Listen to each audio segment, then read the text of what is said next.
pelukis dari orang tua. Nah, setiap hari yang lihat orang tua melukis ada ketertarikan. Karena dia tidak ada pilihan, diukur juga lingkungan seni. Masuk yang akhirnya berkelanjut di berkesenian sampai sekarang.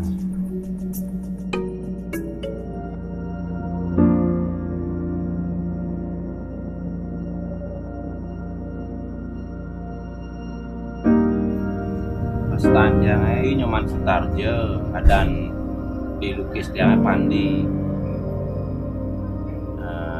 Dia mulai melukis sampun nuling seni dari orang tua. Sebelum dia melukis, dia sempat jual tiket, membantu ibu jualan cana. Sampai sekarang yang belajar, tetap belajar, tidak henti yang belajar, dan modal ada cuma tekun dan berani. Sampai sekarang yang tetap berkarya. Pengalaman pasang surut itu biasa. Bin payu itu yang tetap bertahan sampai sekarang. Ya harus berlanjut. Itu akan dijawab oleh waktu. Semangat motivasi yang dalam bekerja, pertama kejujuran, selalu belajar, sering dia melihat pameran, sering bertanya. Selama dia berkarya, sering dia mengikuti pameran. Yang paling berkesan di Nusa Dua, di Kontras. Kalau keluar lukisnya di bawah sih sudah banyak untuk dipamerkan, tapi yang paling berkesan di Nusa Dua, Kontras. Inspirasi Bapak Cang Dumon melukis burung kokokan, darah kokok berdulu nih. Tapi itu berkelanjutan dia ngambil ciri khasnya dari burung. Memang dari dulu tiang hidup dari hasil penjualan karya lukis orang tua, yang kepingin mengikut seperti itu, bisa menghidupi keluarga dengan berkarya langsung menjual gitu aja. Ciri khas burung, yang pernah dapat anak burung kukur dari kecil, yang pelihara sampai 4 tahun, yang coba lepas. Setelah lepas itu wah ya jinak, kadang-kadang hinggap di kepala, kadang-kadang ya ikut di bahu. Dari sana ada yang dapat inspirasi burung sebagai ciri khas lukisan sampai makin gitu. Selama niki yang berpenampilan kadang-kadang banyak teman-teman bilang dia aneh, cara nak bodoh, tapi dia menganggap itu segar, biar bodoh yang penting segar. Dia memilih warna kuning, warna keheningan, motivasi, semangat. Sudah 2 tahun dia pakai kaman kuning, udang kuning. Semoga berkelanjutan, dia nyaman lah pakai kuning. Biar orang lain bicara yang dibilang mangku, dibilang balian, sebenarnya cuma style, kan style spiritual, tapi dia kan menekun spiritualnya hanya di lukisan. Pasaran lukis yang bersyukur yang bisa jual, yang tidak begitu banyak promosi. Kadang-kadang dia menunggu tamu lewat aja, temu lewat. Ketika ada tamu lewat, dia beli lukisan, dia coba bikin brosur sendiri, dia edarkan sendiri, dia pakai cara itu aja. Yang yakin sesuatu pekerjaan itu akan ada hasil bila yakin gitu. Sampai sekarang mudah-mudahan yakin itu tidak hilang.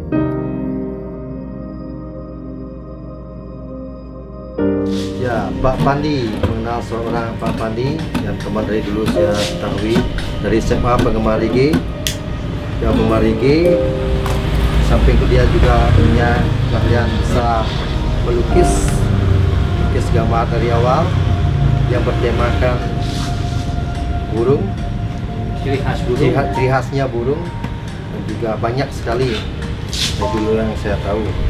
Sampai sekarang pun dia punya aktivitas. Kalau hatinya senang, dia menggambar lagi. Kalau tidak, Yang sing stresnya dong. kalau tidak dia kadang-kadang merenung untuk bikin ide-ide yang baru. Dan ternyata di semua idenya dia itu, ketika ada teman yang tidak senang dengan idenya dia, otomatis dia punya rasa yang gimana ya? Jengah bahasa Balinya. Akhirnya berhasil membuat karya yang baru. Motivasi. Itulah Pandi Sutarja, yang kesehariannya juga punya beda. Kalau ke pulau dia baju putih tapi dibalikin kuning. Orang-orang yang di sampingnya mengira dia tuh gila, padahal dia orang yang bilang gila tuh gila. Gila. Yang penting segar. Segar. Bodoh yang penting segar. Sekarang juga dia punya karya terbaru berupa baju yang lagi dipromosikan secara ya tidak untuk besar-besaran, tapi juga didukung oleh teman-teman kita. Ada Gus Haji, Omang Lombok, dan banyak lagi juga Bisma. Begitu juga karya yang besar kemarin ya, yang kamu bawa di jalan tuh, bilangin saya yang video bikin macet jalan Bisma, tapi tidak apa. Semoga apa yang Pak Pandi cita-citakan berhasil ya. Ya, sukses.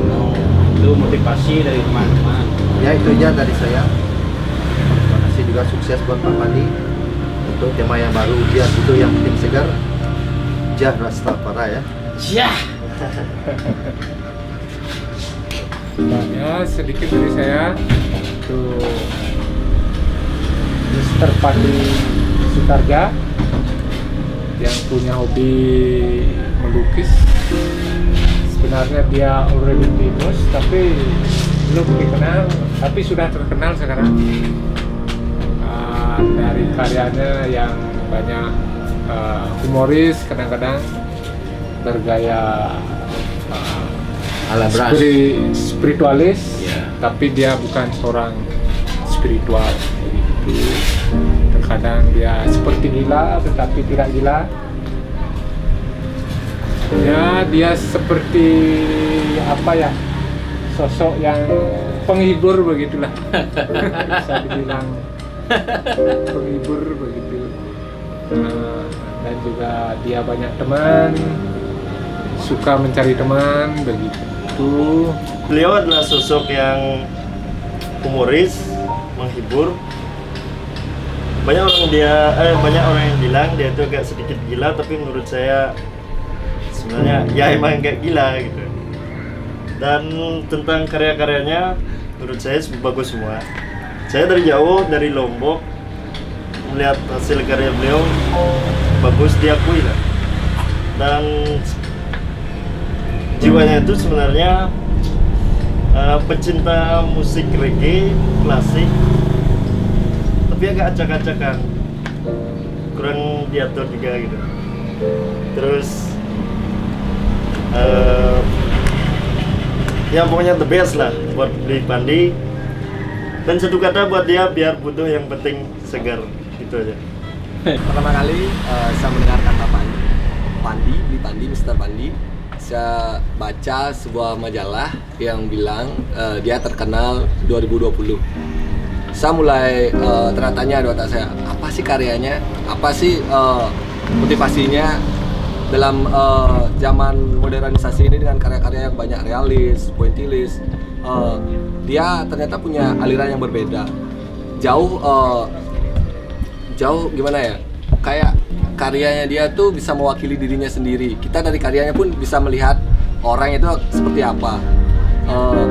Jadi menurut saya Bli Pandi itu orangnya humble, nggak terlalu gimana, cuma humorisnya itu wow. Kalau kalian kenal sama Bli Pandi pasti kalian akan gimana ya, kalau orang pacaran tuh akan langgeng gitu lama. Yang jelas menurut saya Bli Pandi akan terkenal 2020. Saat ini pun sudah terkenal, masih memproses step by step. Semoga apa yang Bli Pandi harapkan akan terwujud di tahun 2020. Sukses. Biar bodoh, yang penting segar. Selain Tiang tekun melukis, Tiang juga banyak belajar bentuk dari batu. Tiang cari batu di pantai, setelah nikah Tiang gosok, timbul gambar. Setelah timbul gambar, inspirasi Tiang pelukisan. Koleksi batu juga Tiang banyak, patung, barang-barang tua seperti setrika. Untuk 2020 nikah Tiang mulai meramal diri ini kan dari 99 karena dia pikir angka 99 itu angka yang kuat. Dari record yang bilang saya harus terkenal 2020. Proses kan perlu panjang. Sampai sekarang dia bertahan gitu. Mudah-mudahan sebelum 2020 bisa terkenal. Doraemon, Tiang banyak punya koleksi Doraemon. Karena dalam kartun Doraemon tidak ada yang tidak mungkin gitu loh. Terbang aja dia bisa, Doraemon tuh. Kenapa kita tidak bisa mengejar mimpi lewat inspirasi Doraemon kan? Karena Doraemon dia anggap pahlawan itu. Motivasi dan Doraemon. Biar nak itu gede nak buang Doraemon, ternyata Doraemon tuh hebat ya, bisa terbang, punya kantong ajaib. Dari Rikon ya inspirasi ya, dari kantong ajaib betapa, makanya punya kita inspirasi hayalan dari Doraemon itu kan ada hayal yang tidak mungkin menjadi mungkin. Pesan yang sama seniman, berkarya terus, jangan malu. Terpengaruh atau mempengaruhi orang dalam dunia seni itu wajar gitu kan. Terus berkarya gitu. Yang penting berani mencoba, jangan takut gagal. Semakin banyak gagal, peluang maju itu semakin muncul.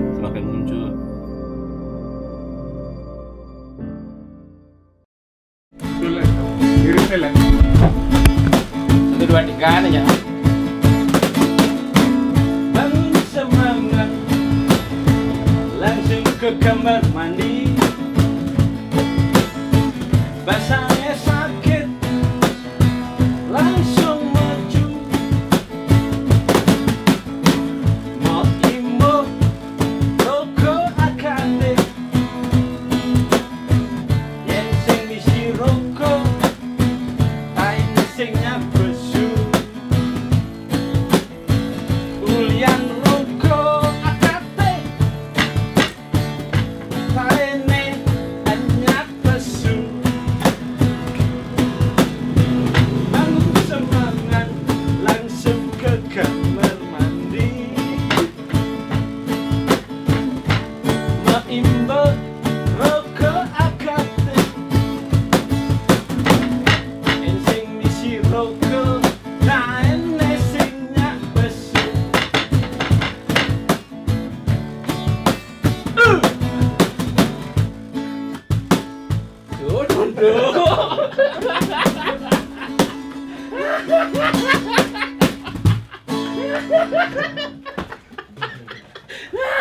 ada lirik, ada.